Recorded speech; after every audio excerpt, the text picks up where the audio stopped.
할렐루야. 양재 회신자 예배 나오신 여러분을 주님의 이름으로 환영하고 축복합니다. 예배를 통하여 하나님께 부어주시는 은혜가 충만하기를 바랍니다. 오늘 함께 보실 하나님의 말씀은 마태복음 2장 1절에서 12절까지 말씀입니다. 저와 여러분이 한 절씩 교독하도록 하겠습니다. 헤롯 왕 때 유대 베들레헴에서 예수께서 태어나시자 동방에서 박사들이 예루살렘에 찾아와 물었습니다. 유대 사람의 왕으로 나신 분이 어디 계십니까? 우리는 동방에서 예수의 별을 보고 경배드리려고 왔습니다. 헤롯 왕은 이 말을 듣고 심기가 불편했습니다. 예루살렘도 온통 떠들썩했습니다. 헤롯은 백성의 대제사장들과 율법학자들을 모두 불러 그리스도가 어디에서 태어날 것인지 캐물었습니다. 그들이 대답했습니다. 유대의 베들레헴입니다. 예언자가 성경에서 이렇게 기록했기 때문입니다. 그러나 너 유다 땅 베들레헴아, 너는 유다의 통치자들 가운데 가장 작지 않구나. 내게서 통치자가 나와 내 백성 이스라엘의 목자가 될 것이다. 그때 헤롯은 몰래 박사들을 불러 별이 나타난 정확한 시간을 알아냈습니다. 헤롯은 박사들을 베들레헴으로 보내며 말했습니다. 가서 샅샅이 뒤져 그 아기를 꼭 찾아라. 그리고 아기를 찾자마자 나에게도 알리라. 나도 가서 아기에게 경배할 것이다. 박사들은 왕의 말을 듣고 다시 길을 떠났습니다. 그런데 동방에서 보았던 그 별이 그들보다 앞서 가서 아기가 있는 곳 위에 멈춰 섰습니다. 박사들은 별을 보고 뛸 듯이 기뻤습니다. 집으로 들어가 보니 아기가 그 어머니 마리아와 함께 있었습니다. 그들은 엎드려 아기에게 경배하고 보물함을 열어 황금과 유황과 몰약을 예물로 드렸습니다. 그리고 그들은 꿈속에서 헤롯에게 돌아가지 말라는 지시를 받고 다른 길을 통해 자기 나라로 돌아갔습니다. 아멘. 요즘은 빠른 것이 가치 있고 미덕이 되는 시대입니다. 그런 시대에 기다린다는 것은 아주 힘든 일이 되었습니다.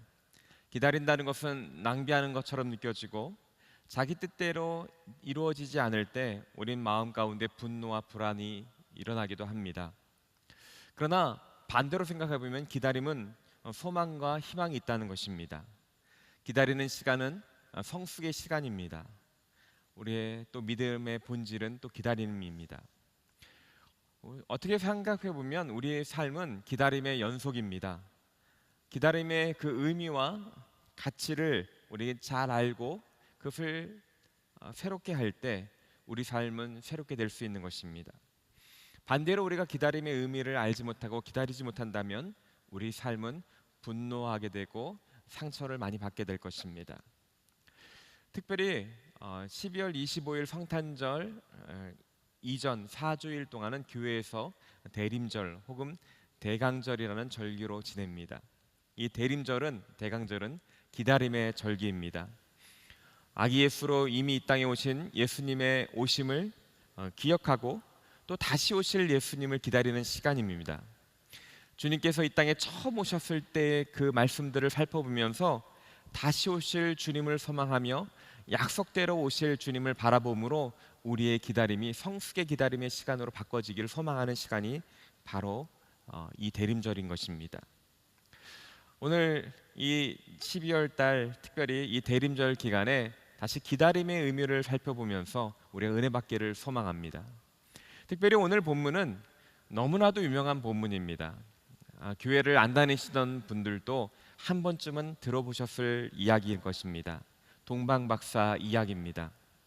예수님의 출생을 다룬 이 유명한 이야기는 마태복음 한 곳에만 기록되어 있습니다. 오늘 읽은 본문 가운데 우리는 세 부류의 사람들이 나옵니다. 오늘 이 세 부류의 사람들을 중점적으로 살펴보면서 기다림의 의미가 무엇인지 그리고 예수님을 기다린다는 것이 무엇인지 함께 은혜 나누기를 소망합니다. 우리 1절을 다시 한번 읽어보겠습니다. 시작. 헤롯 왕 때에 유대 베들레헴에서 예수께서 태어나시자 동방에서 박사들이 예루살렘에 찾아와. 우리 첫 번째 등장 인물들은 동방 박사들입니다. 동방에서 온 박사들은 누구일까요? 사실 이 박사들이 누구인지에 대하여 알려진 바는 많지 않습니다. 이들의 동방 박사라고 하는 이 박사의 그 원어 헬라어를 보면 마구스란 단어, 복수일 단수일 때는 마구스란 단어입니다. 그리고 복수로 쓸 때는 마기라고 읽습니다. 영어의 매지션, 마법사를 해당하는 매지션이 바로 이 어원에서 나온 것입니다. 이들은 고대 바벨론, 메데, 바사, 페르시아 제국의 제사장의 계급으로 추측되고 있습니다.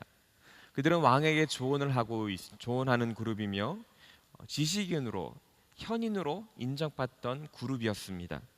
천문학과 꿈을 해석하는 데 능통했으며 그들은 그 높은 지위를 형성하고 있었던 사람들이었습니다.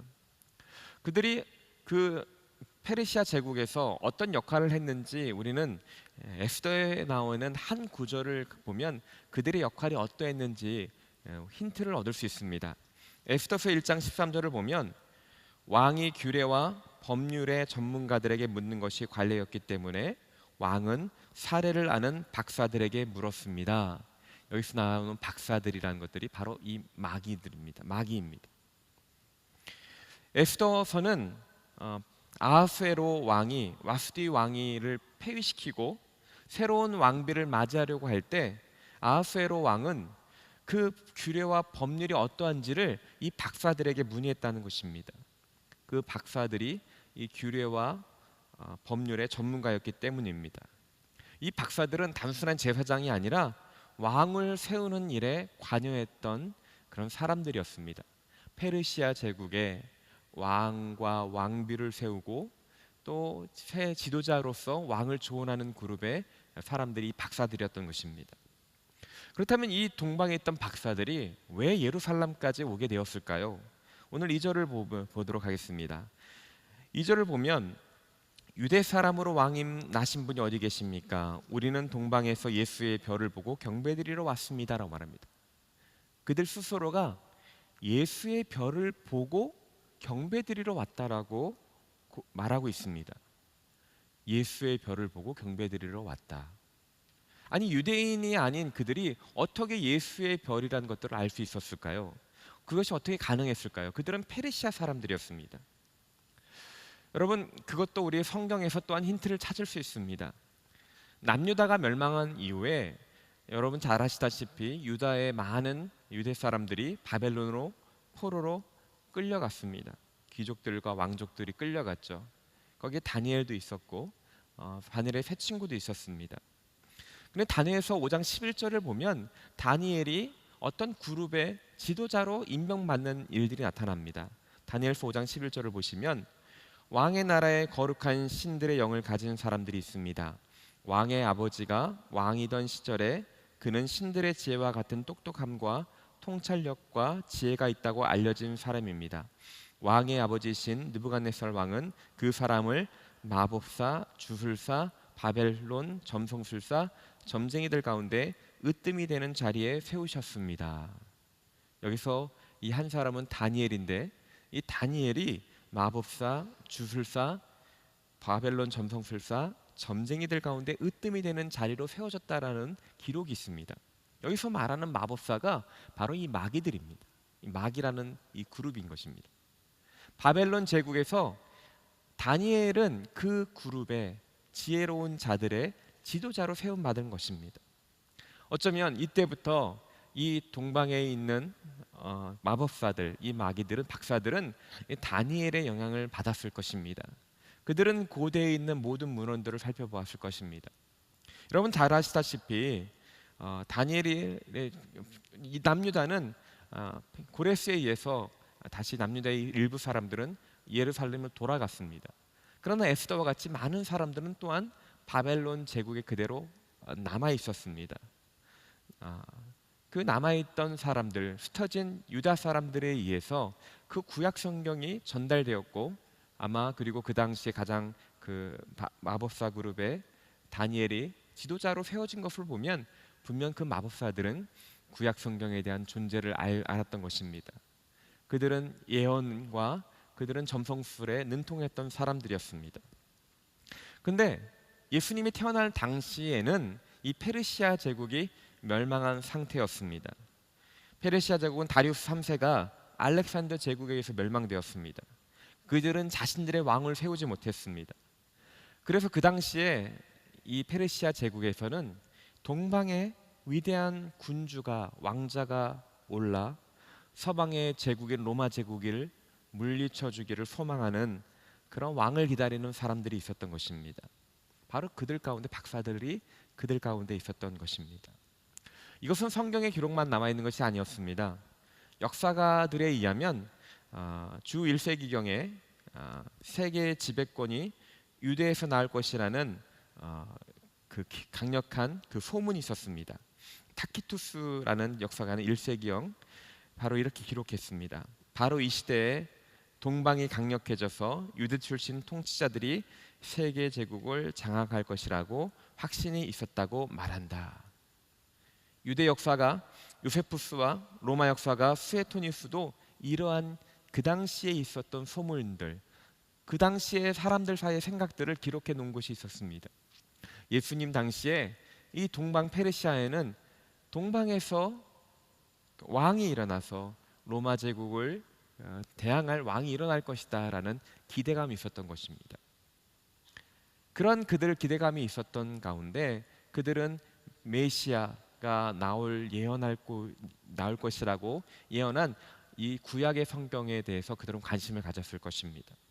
구약 성경 민수기 24장 17절에 보면 내가 그를 보지만 지금은 아니다. 내가 그를 바라보지만 가깝지 않다. 한 별이 야곱에서 나오며 한 규가 이스라엘에서 일어날 것이다. 그가 모압의 이마를 깨뜨리며 셋의 모든 아들들을 해골을 깨뜨릴 것입니다. 한 별이 야곱에서부터 나올 것이다.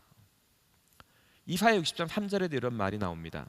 민족들이 내 빛을 향해 나오고 왕들이 떠오르는 밝은 해와 같이 너를 보고 찾아올 것이다. 그런데 어느 날 그들 눈앞에 이전에 보지 못하는 밝은 광채가 나타난 것입니다. 그래서 아마 어쩌면 그들은 그 밝은 별이 나타나는 것과 이 구약의 예언을 연결시켜 생각하기 시작했던 것 같습니다. 사실 그들이 본 밝은 광채 하늘의 별이 무엇이냐라는 것은 오랜 기간 동안 수많은 학자들이 논쟁을 하였습니다. 어떤 학자들은 BC 12년에서 115년 사이에 헬리엔성이 나타났기 때문에 그들이 그것을 보았을 것이다라고 추측하기도 합니다. 어떤 사람은 목성은 왕족을 나타나는 것이고 토성은 유대인을 나타나는 것이기 때문에 이 목성과 토성이 운행하는 것들이 겹쳐질 때 그때 바로 그 모습들이 유대인의 왕이 나타나는 것들을 보여주는 것이다라고 주장하는 사람도 있습니다. 어떤 사람은 초신성의 폭발이 아마 있었을 것이다라고 주장하는 사람들이 있습니다. 그러나 우리는 마태복음의 기록만을 가지고 그때 이 동방 박사들이 본 이 밝은 별이 무엇인지 전혀 알 수 없습니다. 아무리 천문학적 조회가 깊다 하더라도 이 마태복음의 내용을 가지고 과학적 재구성을 할 수 없다는 것입니다. 그리고 우리는 그럴 필요도 없다는 것입니다. 그러나 그들 가운데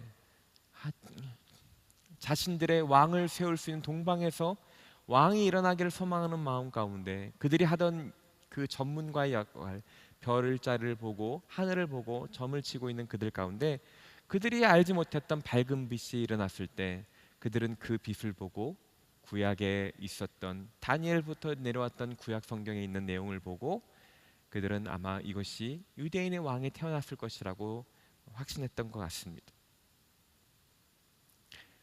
우리가 그 빛의 정체는 알지 못하면 어쩌면 구름 기둥과 불 기둥으로 이스라엘을 인도하셨던 하나님께서 어쩌면 이 땅에 예수님께서 태어나신 것을 경배하기 위하여 동방 박사들에게 또 영광의 빛으로 광채로 비추셨을지도 모르겠습니다. 이 동방 박사들은 어찌되었던 자신들이 보았던 그 불빛을 보고 또 그들이 알고 있었던 성경의 인도하심을 따라서 그들은 먼 수천 킬로가 되는 그 순례의 길을 나서기로 한 것입니다. 그들은 사실 이 해성의 별을 보고 그들의 길을 정하지 않았을 것입니다. 왜냐하면 유대 땅에 가면 왕이 태어났을 것이다라는 예언을 알았기 때문입니다. 말씀을 알았기 때문입니다. 그래서 구약의 왕, 유대인의 왕이 있는 도시 예루살렘에 왔던 것이고, 그 예루살렘에 와서 그 당시 통치자였던 헤롯에게 유대인들의 왕이 태어난 곳이 어디냐는 걸 물었을 것입니다. 그들은 이 별에 의해서 인도받은 것이 아니라 말씀에 따라서 인도함 받아서 나온 것이죠.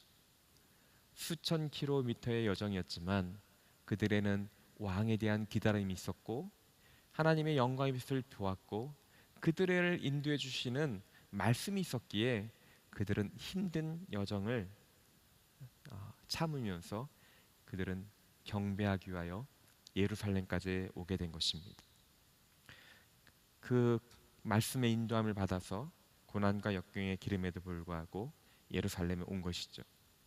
그리고 우리가 알다시피 그들은 실제로 그리스도 메시아를 만나게 되었고, 그들은 예수님에게 가장 귀한 예물을 드리며 경배하였고, 오늘 말씀 본문에 보면 그들 10절에 보면 그들의 마음 가운데 기쁨이 뛸 듯이 흘러넘쳤다라고 기록되고 있습니다.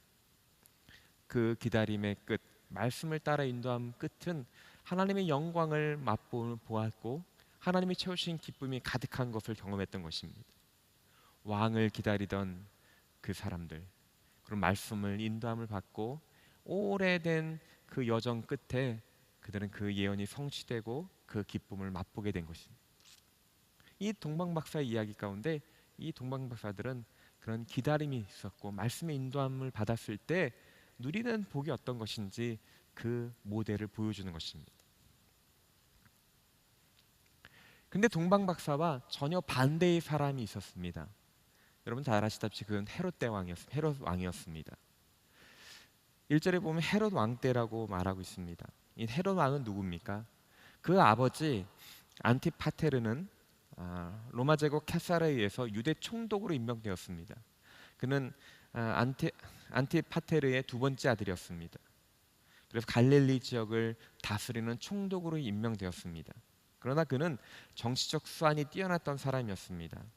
그래서 로마로 가서 원로원의 환심을 사고, 그래서 원로원들의 로마 황제로부터 BC 40년에 유대인의 왕이라는 칭호를 받으면서 갈릴리 지역을 다스리는 분봉왕으로 임명되었습니다.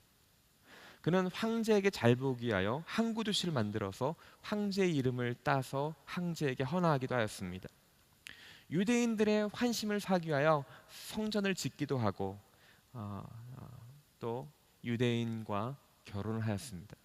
사실 그는 완전한 유대인이 아니라 그는 아람 사람이었습니다. 이두메인이었습니다. 반은 유대인이었지만 반은 이방인이었습니다. 그래서 그는 자신의 유대인의 왕으로서 사람들의 환심을 사기 위하여 유대인 미리암과 결혼한 것입니다. 그런데 그는 자신이 스스로 왕이 되고자 하는 사람이었습니다. 권력을 향한 집착이 강한 사람이었습니다. 그 당시 미리암의 동생이 아리스토블루스라는 제사장이었는데 그는 그 아리스토블루스를 두려워하였습니다. 그래서 그를 두려워한 나머지 그를 죽였습니다. 그리고 자신의 아내도 죽였습니다.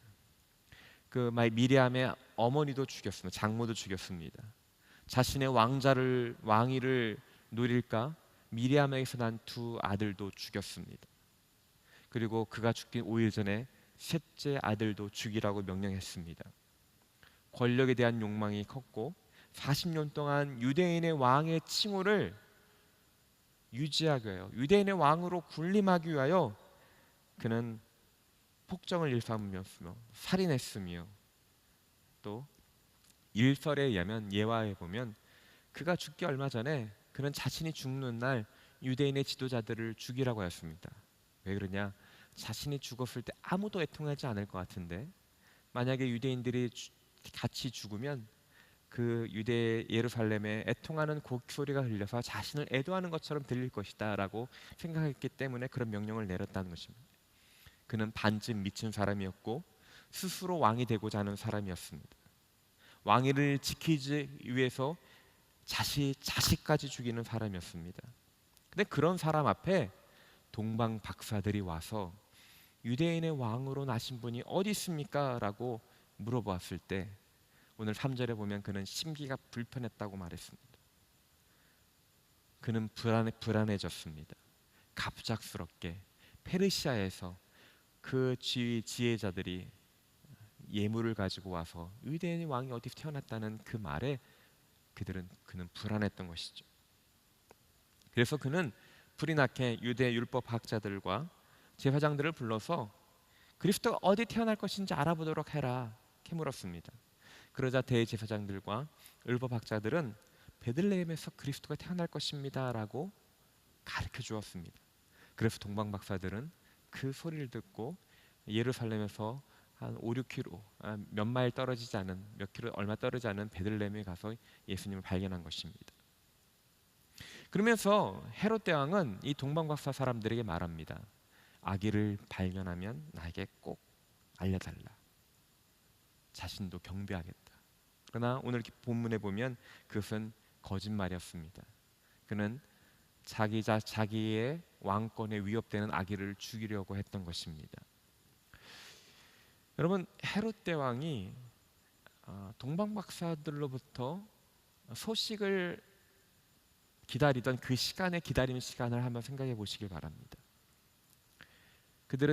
그는 동방 박사를 보내놓고 노심초사하고 있었을 것입니다. 헤롯에게서 있어서 기다림은 동방 박사들의 기다림과는 전혀 다른 기다림이었습니다. 그 기다림 시간은 불안의 시간이었습니다.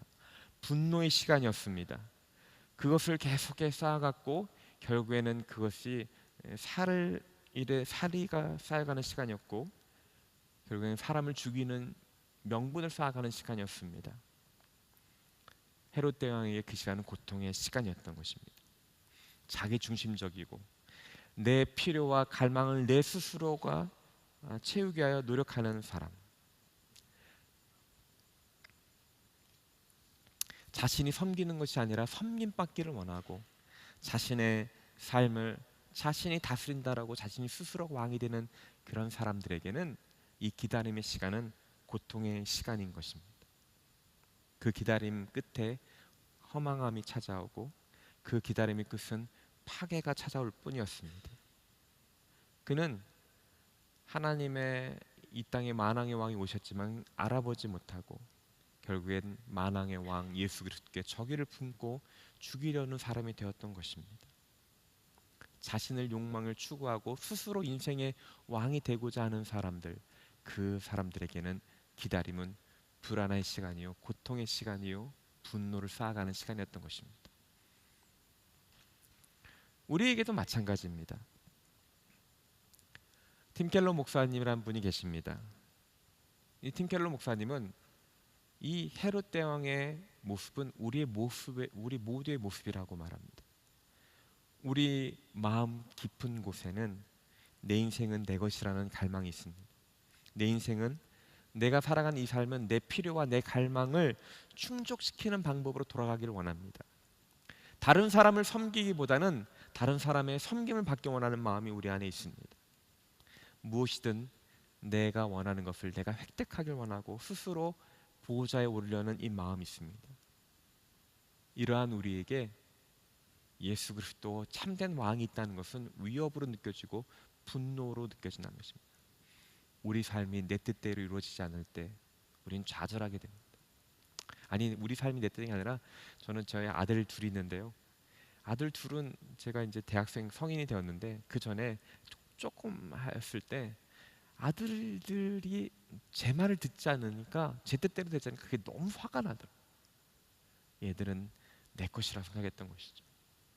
우리 안에 이런 모든 헤롯왕 같은 그런 마음이 있다는 것입니다. 이런 자신이 스스로가 왕이 되고자 하는 이런 마음이 있을 때 기다림의 시간은 분노의 시간이요, 나를 방패하는 시간이 된다는 것입니다. 세 번째 부류의 사람들이 있습니다. 당시 대제사장들과 율법학자들이었습니다. 오늘 5절에서 6절에 보면 그들은 헤롯 대왕이 그리스도가 어디서 태어날 것이냐라고 물었을 때 그들은 정확하게 성경적인 지식을 가지고 있었고 유대 땅 베들레헴입니다라고 말했던 사람이었습니다. 그들은 해박한 성경적인 지식이 있었습니다. 종교인이었습니다. 거룩한 사람처럼 여겨지는 사람들이었습니다. 그러나 그들에게는 기다림이 없었습니다. 메시아에 대해 관심이 없었습니다. 그들은 신학에 몰두했고 오히려 정치적인 음모와 권력을 얻기 위해서만 노력했던 사람들이었습니다. 메시아를 바라보지 못하고 그들은 현실적인 자신의 삶에서 안전만을 추구했던 사람이었습니다.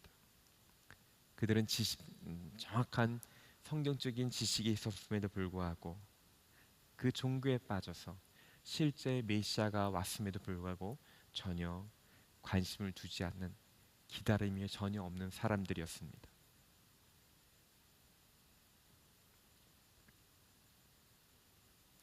동방 박사들에게는 베들레헴으로 가라고 말을 했지만 그들은 가지 않았습니다. 그들은 오실 메시아에 대해 관심이 없었기 때문입니다. 오늘날에도 교회 안에도 얼마나 많은 사람들이 성경적 지식이 있지만 오실 메시아를 기다리지 않은 사람이 얼마나 많은지 모르겠습니다. 기다림이 없는 신앙은 이 대제사장들과 율법학자와 같은 신앙이라는 것입니다. 사랑하는 성도 여러분, 오늘 여러분은 어떤 부류의 사람인 것 같습니까? 여러분은 동방박사처럼 다시 오실 메시아를, 왕을 기다리며 말씀을 따라 인도함 받는 사람입니까? 아니면 헤롯 대왕처럼 스스로 왕이 되고자 하고 스스로 내 삶의, 내 인생은 내 것이라 생각하며 고분분투하는 삶을 살면서 내 뜻대로 되지 않은 그 기다림의 시간이 분노의 시간이고 좌절의 시간으로 보내고 있습니까?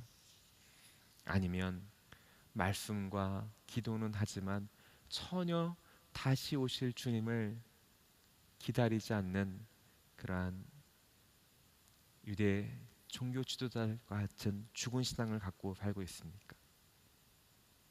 오늘 우리 자신들은 나는 어떤 그룹에 어떤 모습을 가지고 있는지 우리 스스로를 한번 살펴야 될 것입니다. 마태는 사실 많은 사람들은 이 동방박사 이야기가 꾸며진 이야기다라고 그렇게 치부하는 사람들이 있습니다. 그런데 사실 유대인들에게 있어서 이 신약 성경을 보면, 그리고 구약을 보면 이 마술사가 된다는 것, 이 마술사들을, 점성술과 마술 행하는 사람들을 이 유대 사람들은 굉장히 경멸했습니다. 그러한 그들이 예수님의 정당성을 위해서 동방박사들, 이 마술사들이 와서 경배했다는 것은 오히려 유대인들에게 플러스 요인이 되는 것이 아니라 마이너스 요인이 되는 것입니다. 더 부정적인 요인을 가하는 것입니다. 만약에 이것이 인간이 만들어낸 이야기라면 어느 누구가 이 초대교회 안에서 이런 동방박사들, 이 점성술과 마술하는 사람이 예수를 경배했다는 이 말을 일부러 넣을 이유가 전혀 없다는 것입니다. 마태는 이것이 실제로 있었던 일이기 때문에 기록한 것입니다. 그렇다면 마태가 이것을 기록하면서 정말 간절히 원했던 것은 무엇입니까? 이 마태복음 1장에 보면 예수님이 다윗의 왕의 계보임을 분명히 하고 있습니다. 그리고 마태가 살고 있고 그 당시 살아갔던 시대는 스스로 왕이 되고자 하는 사람들이, 그리고 그 왕의 지위를 유지하려고 하는 사람들, 무자비하게 그 사람을 죽이는 사람들이 있었던 것입니다. 그럴 때 스스로 유대인의 왕이라고 하고 자신의 무자비하게 그것을 지키기 위해서 사람들 죽이는 헤롯은 참된 왕이 아니라는 것입니다.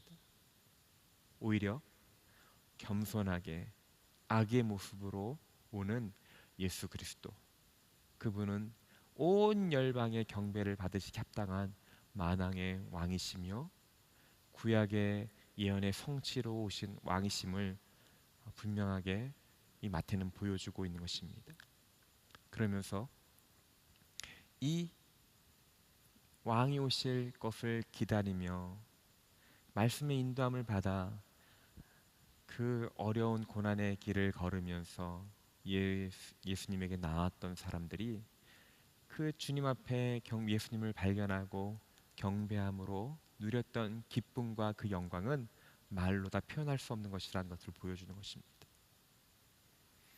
오늘은 우리는 다시 대림절, 이 기간은 우리 신앙의 핵심은 다시 오실 주님을 기다리는 시간입니다. 우리가 이 말씀을 따라서 다시 오실 주님을 기다리면서 우리 믿음의 길을 흔들리지 않고 걸어갈 때 그 기다림 끝에 주님께서는 이 영광스러운 순간들을 우리에게 허락하실 것입니다. 만왕의 왕을 만나게 될 것이고 그 만남을 통해서 기쁨이 충만하게 될 것입니다. 그러기 위해서 우리 가운데 해야 될 일은 우리는 주님 오심을 기다려야 합니다. 우리 안에 있는 우리 마음 깊숙이 있는 나의 작은 헤롯을 멀리해야 합니다. 종교성에 빠져서 무관심했던 율법학자와 그런 제사장들과 같은 죽은 신앙 가운데 주님의 영광이 비춰지기를 소망함으로 더 기다림으로 나아가야 될 것입니다. 크리스마스가 다가오는 이때 여기 계신 우리 한 분 한 분이 주님 오심을 더 기다림으로 말미암아 이 말씀을 의지함으로 나아감으로 말미암아 여러분의 기다림이 기쁨이 되고 성숙의 시간이 되며 하나님의 영광을 맛보는 통로가 되기를 주님의 이름으로 축원합니다. 이 시간에 같이 한번 기도하겠습니다. 우리 기도할 때 우리 자신을 한번 돌아보기 원합니다. 하나님, 저는 어떠한 신앙을 가졌는지 돌아보기 원합니다. 동방과사와 같이 주님의 다시 오심을 기다리며 왕을 기다리는 삶을 살고 있는지요? 아니면 내 스스로 내 삶의 왕이 되고자 싶은 마음으로 살아가고 있는지요? 아니면 이것도 저것도 아니고 아무런 관심이 없이 눈앞에 있는 문제만을 해결하기 원하는 그러한 삶을 살고 있는지 내 자신을 돌아보기 원합니다. 하나님, 주님을 온전히 기다리는 신앙을 갖게 하여 주시옵소서. 주님을 다시 오심을 예배하는 아버지 하나님, 지혜로운 신앙을 갖게 해주시고 그 끝에 약속된 영광과 기쁨을 맛보는 제가 되길 원합니다. 은혜를 베풀어 주시옵소서. 이 시간 우리 같이 한번 기도하도록 하겠습니다. 사랑과 은혜가 충만하신 주님, 오늘 동방박사 이야기를 통해서 다시 오실 주님을 바라보는 시간이 되었음을 감사드립니다. 이곳에 계신 우리 한 분 한 분, 아버지 하나님, 이 땅에 있는 삶을 바라보는 것이 아니라 다시 오실 주님을 기다림으로 나아가게 하여 주시옵소서. 세상 헛된 것에 마음을 빼앗기는 것이 아니라 스스로 왕이 되고자 하는 것이 아니라 참된 왕, 다시 오실 하나님을 바라보며 예배하는 삶을 살게 하여 주시고 아버지의 말씀을 따라 인도함 받으며 내 삶에 있는 역경들을 극복하며 승리하며 기쁨을 맛보는 아버지의 신앙생활을 할 수 있도록 은혜를 베풀어 주시옵소서. 하나님, 예수님께서는 약속대로 이 땅 가운데 오셨습니다.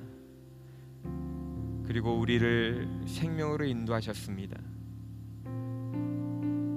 우리 예수님은 다시 약속대로 언약대로 이 땅에 왕으로 오실 것입니다. 하나님, 우리의 삶이, 우리의 신앙이 다시 오실 왕을 기다리는 삶이 되게 하여 주시옵소서. 다시 오실 예수 그리스도를 예배하는 삶을 살게 하여 주시고 말씀을 따라 기대함으로 나아가는 삶이 되게 하여 주시옵소서. 우리의 기다림의 끝은 기쁨이요 영광일 것입니다. 그 영광과 기쁨을 사모하는 저희 모두 되게 하여 주시옵소서. 감사드리며 이 모든 걸 우리 구주 예수 그리스도의 이름으로 기도드립니다. 아멘.